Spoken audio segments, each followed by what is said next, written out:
Bismillahirrahmanirrahim. Assalamualaikum warahmatullahi wabarakatuh. Dan salam sejahtera kepada semua rakyat Malaysia.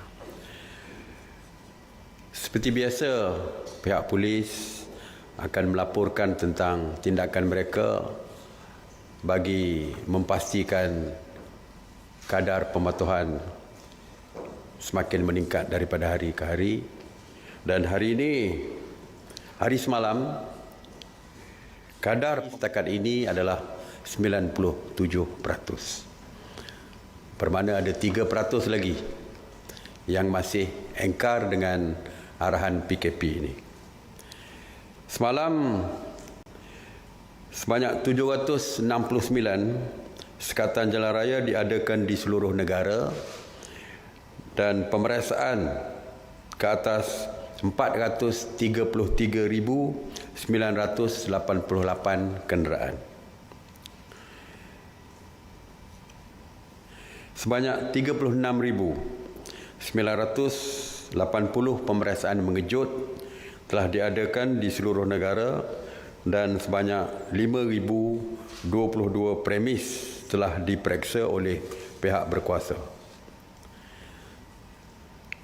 Mesyuarat hari ini juga telah pun memutuskan bahawa JPJ akan membantu, kita bersetuju dengan permohonan JPJ untuk membantu pihak polis di dalam mengadakan, bersama-sama dengan pihak polis di dalam mengadakan sekatan jalan raya di seluruh negara. Semalam pihak polis telah menahan seramai 300 individu di sekatan jalan raya dan rondaan PDRM kerana melanggar PKP. Dan ini jelas menunjukkan terdapat penurunan dari segi jumlah tangkapan yang dilakukan. Berbanding dengan kemarin, kadar tangkapan telah pun menurun sebanyak 34%. Walaupun kita masih lagi melihat, kita buat kajian secara terperinci perkara ini dan kita akan terus melihat kepada trend ini. Sebab 2 hari lepas, mula-mula menurun, kemudian meningkat kembali kerana ramai yang keluar misalnya untuk mendapatkan pergi ke bank misalnya, BSN dan sebagainya untuk claim bantuan yang diberikan oleh kajian tersebut. Jadi terdapat peningkatan sementara. Kita harap ianya merupakan peningkatan sementara. Dan hari ini, semalam telah menunjukkan penurunan yang tinggi iaitu 34% dan kita harap selepas ini akan terus menurun. Kita doakan. Daripada 300 individu yang ditahan semalam, jumlah yang direman adalah seramai 252 orang dan dijamin seramai 88 orang. Seramai 518 individu telah pun dituduh di mahkamah semalam. Dari segi jumlah tangkapan kumulatif ingkar PKP dari 18 Mac sehingga 8 April 2020, iaitu semalam, adalah seramai 7,205 individu. Saya ingin maklumkan bahawa mulai semalam, PDRM telah pun menguatkuasakan tindakan kompaun RM1,000 terhadap mereka yang engkar perintah kawalan pergerakan ini. Sehingga kini, untuk semalam, sebanyak 95 notis kompaun telah diserahkan kepada individu-individu yang terbabit. Mereka yang didapati engkar kepada PKP dari segi prosedurnya akan dibawa ke balai polis dan diberikan kompaun dan tawaran kompaun sebanyak RM1,000 tersebut. Dan bayaran kompaun hendaklah dibuat di pejabat kesihatan daerah dan balai-balai polis yang berdekatan. Dan mereka akan diberikan tempoh selama 2 minggu untuk membayar kompaun yang dikeluarkan dan ditawarkan oleh pihak polis ini. Dan jika mereka masih gagal membayar kompaun, maka mereka akan dihadapkan ke mahkamah. Jadi mulai semalam kompaun 1,000 telah mula dikenakan kepada mereka yang engkar PKP. Sanitasi awam terus dilakukan.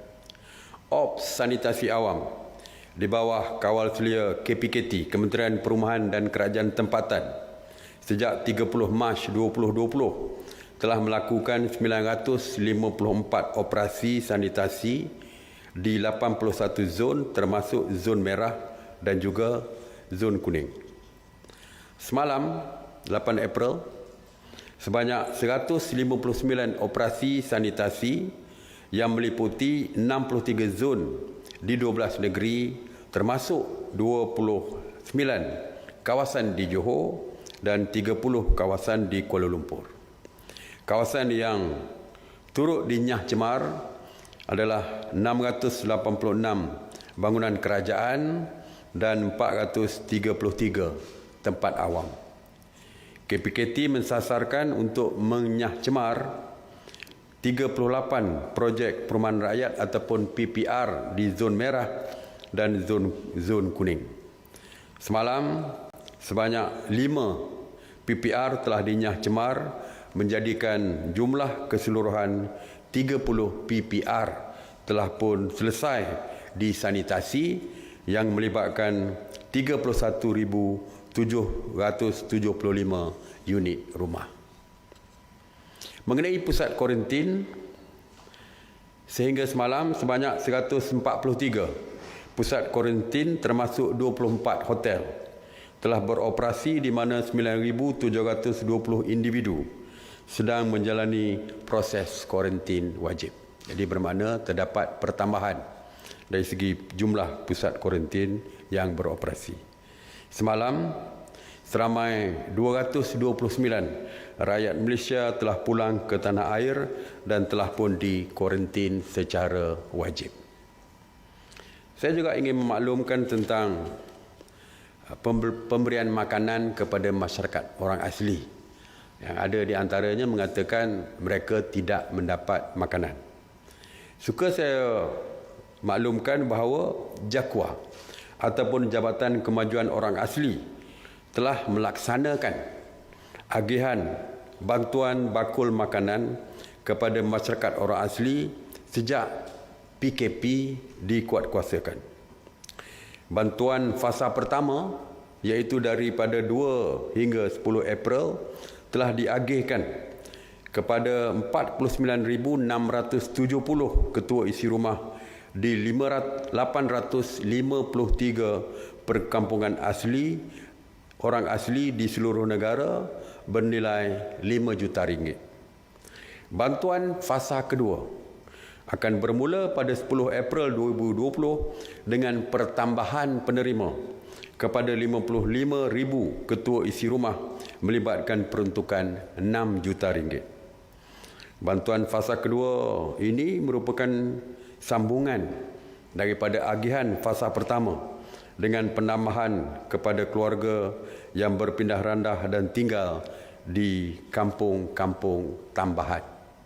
Jadi jelas menunjukkan bahawa tidak ada peminggiran kepada masyarakat orang asli seperti yang ditohmahkan oleh pihak-pihak tertentu. Mesyuarat hari ini juga bersetuju supaya PKPD di Simpang Renggam, Keluang, Johor yang bermula pada 26 Mac 2020 akan dilanjutkan lagi sehingga 14 April 2020. Jadi kita setuju sambung 4 hari lagi ya untuk menyelesaikan beberapa perkara yang masih di dalam tindakan. Seperti saya sebutkan semalam bahawa hari ini kita akan berbincang mengenai SOP baru yang melibatkan zon-zon seperti zon merah, zon kuning dan juga zon hijau. Perkara ini akan dibincangkan lebih terperinci besok. Ya, kita akan bincangkan lebih terperinci. Tadi MKN telah pun mengedarkan cadangan SOP tersebut dan kita akan bincang secara terperinci besok.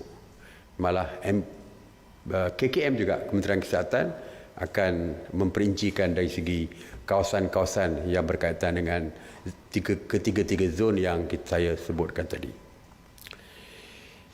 Tuan-tuan dan puan-puan sekalian, setiap hari kita akan melihat beberapa laporan di dalam media sosial dan sebagainya, di dalam WhatsApp group dan sebagainya, yang mengatakan ada tempat yang tidak mendapat bekalan makanan, ada masyarakat luar bandar tidak mendapat bekalan makanan dan sebagainya. Seperti kita tahu bahawa kerajaan ini mempunyai strukturnya daripada atas sehingga ke akar umbi. Di kampung-kampung ada ketua-ketua kampung, ada pemimpin-pemimpin masyarakat dan sebagainya, ada di peringkat daerah dan sebagainya. Jadi pihak kerajaan berharap supaya jika timbul isu yang berkaitan dengan bekalan makanan tidak terima dan sebagainya, sila mengadu kepada pemimpin-pemimpin masyarakat setempat di kampung masing-masing ataupun di daerah dan sebagainya. InsyaAllah, jika di daerah, terus ke pejabat JKM di daerah, ataupun mengadu terus kepada jawatankuasa pengurusan bencana daerah yang dipengerusikan oleh pegawai daerah. Jadi, mengadu kepada ketua kampung, insya-Allah ketua kampung akan mengadu ke pegawai ke peringkat yang lebih tinggi di peringkat daerah dan sebagainya.